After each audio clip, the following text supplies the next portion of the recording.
मित्रों नमस्कार।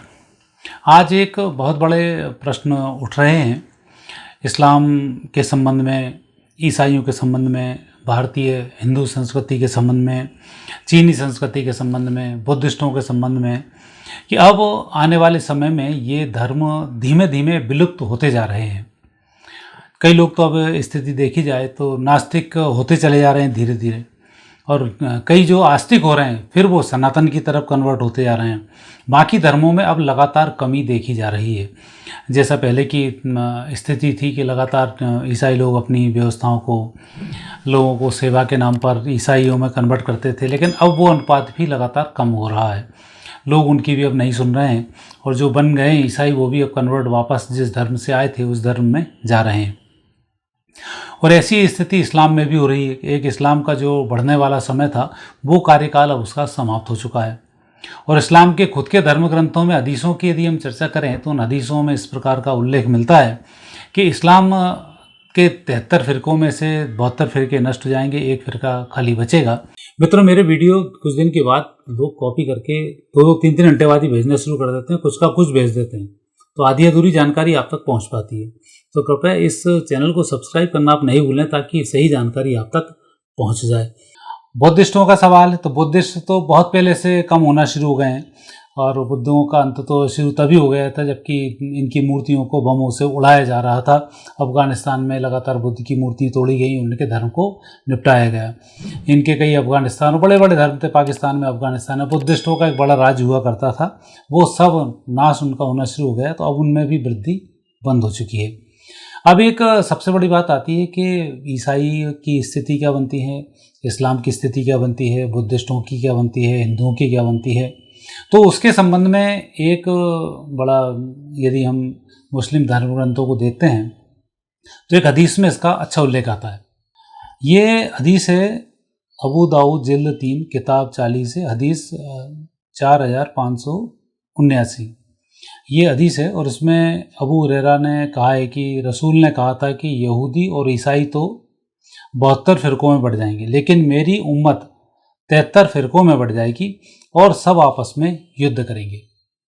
इस हदीस के और आगे भी आप उल्लेख करेंगे तो आपको बाकी चीज़ें भी मालूम पड़ जाएंगी कि इनका अंत कैसे होगा और कैसे इस्लाम उसमें उल्लेख है कि सांप की तरह वापस बिल में छुप जाएगा और सब कुछ समाप्त होकर खाली एक फ़िरका बचेगा जो कि उनके मदीना के आसपास होगा। तो ये उल्लेख उनकी धर्म ग्रंथों में प्राप्त होता है।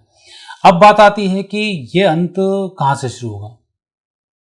तो इसकी शुरुआत यदि हम देखते हैं तो उसमें हमें देखना पड़ेगा कि सबसे ज़्यादा इस्लाम को यदि किसी देश ने रोका है और बहुत तेज़ी के साथ, और जिस तरह से इस्लाम बढ़ता है उसी तरीके से किसी देश ने इनको रोका है। जैसे मारकाट करके इनने अपने धर्म को बढ़ाया, तो मारकाट करके इनके धर्म को नष्ट किया। वो देश कौन सा है? एक देश तो था जापान, जिसने कि इनके बच्चे पैदा करने पर ही रोक लगा दी, एक बच्चे से ज़्यादा पैदा नहीं कर सकते, और इनको अपने धर्म ग्रंथ भी पढ़ने हैं तो जापानी भाषा में पढ़ने होंगे। तो उन्होंने इस तरीके से लगाम लगाई और राष्ट्रीय नियम बनाकर उन्होंने इस पर कंट्रोल कर लिया। और दूसरा वो देश है जो इनका बड़ा भाई कहलाता है, और उसका नाम है चीन, जो इस्लाम का सबसे बड़ा भाई। पाकिस्तान से पूछेंगे, वहाँ जाएंगे तो बोलेंगे चीन हमारा बड़ा भाई है। कश्मीर में भी जाएं, वहाँ के मुस्लिमों से पूछें तो बोलते हैं हम चीन का साथ इसलिए देते हैं, हमारा बड़ा भाई है। और जबकि बड़े भाई के साथ स्थिति ये है कि वहाँ पर चीन ने बहुत कुछ नेगेटिव किया हुआ है। और मैंने अब धर्म ग्रंथ का एक उल्लेख किया था जिसमें बताया था कि यहूदी और ईसाई आपस में 72 फ़िरक़ों से लड़ेंगे, और आपस में लड़ना शुरू होगा। 73 फ़िरक़े इनके होंगे, इनमें आपस में युद्ध शुरू हो जाएगा। और आप देख चुके हैं यहूदी, आप देख ही रहे हैं जिस तरीके से लड़ रहे हैं, और उन्होंने ईरान और इनके ऊपर कंट्रोल करना शुरू कर दिया, और बाकी के जगह इनमें आपस में झगड़े शुरू हो चुके हैं। कोई मुस्लिम में कोई यदि दूसरा धर्म वहाँ पर बैठा है तो इकट्ठे होकर दूसरे धर्म पर अटैक करते हैं, यदि खुद हैं तो आपस में लड़ना शुरू कर देते हैं। ऐसा उनके धर्म ग्रंथों में भी उल्लेख है, और ये स्थिति लगातार होती भी जा रही है। यदि हम चीन की बात करें और चीन की कुंडली की बात करें तो सबसे पहले चीन की कुंडली पे एक निगाह डालते हैं। चीन में मकर लग्न है, लग्न में चंद्र विराजमान है, राहु तीसरे स्थान पर है, मंगल नीच राशि के 7वें भाव में, शनि बैठे हुए हैं 8वें भाव में, सूर्य बुध केतु हैं भाग्य स्थान पर, शुक्र हैं 10वें भाव में, गुरु हैं द्वादश स्थान पर। और चीन को अब बुध की महादशा प्रारंभ हो चुकी है 2019 से, और 2019 से ही चीन के यहाँ पर स्थिति बन रही है कि लगातार उसने वहाँ के मुस्लिमों पर कंट्रोल करना शुरू किया, उनके लिए नियम बनाने शुरू कर दिए। महिलाएं वहाँ बुर्का नहीं पहन सकती हैं, पुरुष वहाँ दाढ़ी नहीं रख सकते हैं, सार्वजनिक रूप से वहाँ नमाज नहीं पढ़ी जा सकती है। और जितनी भी उनकी पुरानी मस्जिदें थी सबको तोड़कर या तो उस जगह पर कुछ और बना दिए हैं। मैंने तो सुना भी है कि, और कई उसमें देखा भी है कि वहाँ टॉयलेट बना दिए कई जगह। हम खैर उस बात के लिए बहुत ज़्यादा वो नहीं है, लेकिन फिर भी स्थिति इसमें यह बनती है कि अभी भी कई 14वीं शताब्दी की पुरानी एक मस्जिद थी, उसको तोड़कर उन्होंने चीनी रूप से नया रूप दे दिया है। और कई सारी जो पुरानी मस्जिदें थी उनके नाम भी बदल दिए, उनका आकार भी बदल दिया है, वो सबके चीनी रूप में लेकर आ गए हैं। उइगर मुसलमानों की बात करें तो वहाँ पर तो स्थिति बहुत ही ख़राब है, कैदियों की तरह उनसे व्यवहार किया जाता है। महिलाओं की स्थिति जैसा मुस्लिम लोग अन्य धर्म की महिलाओं, काफिरों की महिलाओं के साथ करते हैं, बलात्कार करना, नाना प्रकार की प्रताड़ना देना, तो वहाँ पर उइगर मुसलमानों के साथ चीन वही काम करता है। हम चीन की कुंडली को यदि देखते हैं और हम इस्लाम को देखते हैं तो राहु से इसके बारे में मालूम पड़ता है, और बाकी संस्कृति को देखते हैं तो बुद्ध से मालूम पड़ता है। अभी चीन की जो महादशाएं चल रही हैं उन महादशाओं को यदि हम देखें तो 19 से 26 सितंबर 19 से बुध की महादशा प्रारंभ हुई है, ये 2036 तक चलेगी। बुध में बुध चले हैं 23 फरवरी 2022 तक, स्थिति खराब थी। 22 से 23 तक केतु चले हैं, और शुक्र शुरू हुए हैं फरवरी 23 से लेकर दिसंबर 25 तक। तो यहाँ भी स्थिति लगातार नेगेटिव रही, और 19, 20, 21, 22 में तो बहुत पुरानी मस्जिदों को यहाँ पर तोड़ा गया। और दिसंबर 25 के बाद अब सूर्य आएगा। अब बुरे समय में दिसंबर 25 के बाद चीन का बुरा समय शुरू होगा। सूर्य आएगा, सूर्य यहाँ पर मार्केश बना हुआ है, तो यह भी स्थिति चीन की बहुत ठीक नहीं कराएगा। चीन की स्थिति में सूर्य के बाद आएगा चंद्रमा, तो चंद्रमा भी मार्केश बना हुआ है, तो यह भी स्थिति ठीक नहीं आएगी। चंद्रमा सप्तम भाव में, नीच राशि के मंगल वहाँ पर विराजमान है, तो चंद्र की स्थिति मार्च 2028 तक है। मार्च 28 के बाद फिर मंगल शुरू हो जाएगा, नीच राशि का मंगल सप्तम भाव में, ये भी मार्केश बन रहा है। ये चलेगा 23 मार्च 2029 तक। तो मैंने जो आपसे चीन की भविष्यवाणी की थी कि चीन कई टुकड़ों में विभक्त हो जाएगा, तो ये वही समय होगा। दिसंबर 25 से लगातार चीन बहुत तेज़ी से उसका आर्थिक ग्राफ गिरेगा। आपस में जिस तरीके से भी आप नेपाल में देख रहे हैं, सब विध्वंस वहाँ भी होगा, कि वहाँ भी लगातार जनता सड़कों पर उतरेगी, वहाँ स्थिति बेकार होगी, क्योंकि जो जैसा करता है उसको वैसा ही भरना पड़ता है। तो ये स्थिति बनती है।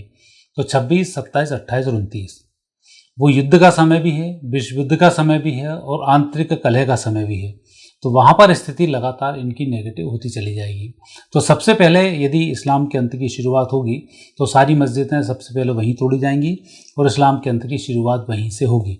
और उसके बाद फिर अन्य दुनिया में, जैसा कि उनके खुद के धर्म ग्रंथों में उल्लेख है, आपस में लड़ना शुरू होगा।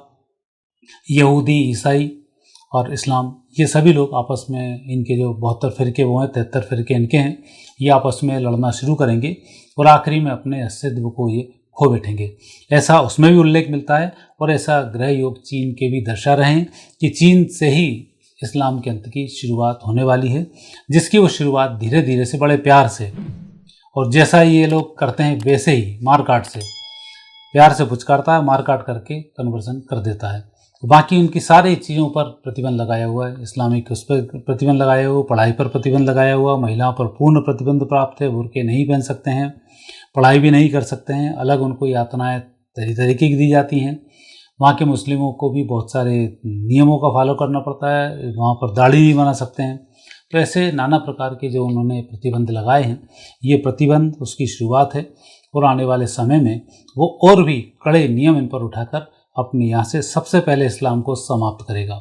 उसके बाद फिर लगातार युद्ध चलेंगे, और ये आपस में ही लड़ते मरते हुए नष्ट हो जाएंगे। ऐसे ग्रहयोग भी संकेत देते हैं, उनके खुद के धर्मग्रंथ भी संकेत देते हैं। सनातन संस्कृति के धर्मग्रंथों में तो बहुत कुछ लिखा हुआ है, तो वो भी ये संकेत कर रहे हैं, और ईसाइयों के उसमें भी ये लिखे हुए हैं। तो उन धर्मग्रंथों का अध्ययन करते हैं तो उन सारी बातों को देखकर एक कंक्लूजन पर पहुंचा जा सकता है कि आने वाला समय सभी धर्मों की तबाही का समय है। धर्म वही जीवित रहेगा जो मानवतावादी होगा, सबको साथ लेकर चलने की बात करेगा, वसुधैव कुटुंबकम की बात करेगा, और सबके साथ सबके विकास, सबके हित की बात करेगा। दया, प्रेम, करुणा, क्षमा, जिसके मूल धर्म होंगे वही आने वाले समय में सर्वाइव करेगा और 2030 से 32 के अंदर उसी प्रकार के धर्म की स्थापना होगी। और संयोग से वो धर्म सनातन ही होगा, क्योंकि सनातन नित्य नया होता है। जो नए को स्वीकार करे वही प्रभु सत्ता को स्वीकार करता है, क्योंकि प्रभु सत्ता को स्वीकार करे बिना प्रभु का बहुत बड़ा अपमान होता है। तो वही स्थिति आने वाले समय में होने वाली है और ये स्थिति घटित होकर रहेगी। मित्रों, वीडियो कैसा लगा आपको कमेंट्स बॉक्स में कमेंट्स अवश्य करें। आगे फिर नए विषय के साथ आपसे भेंट होगी। आज्ञा दीजिए, नमस्कार।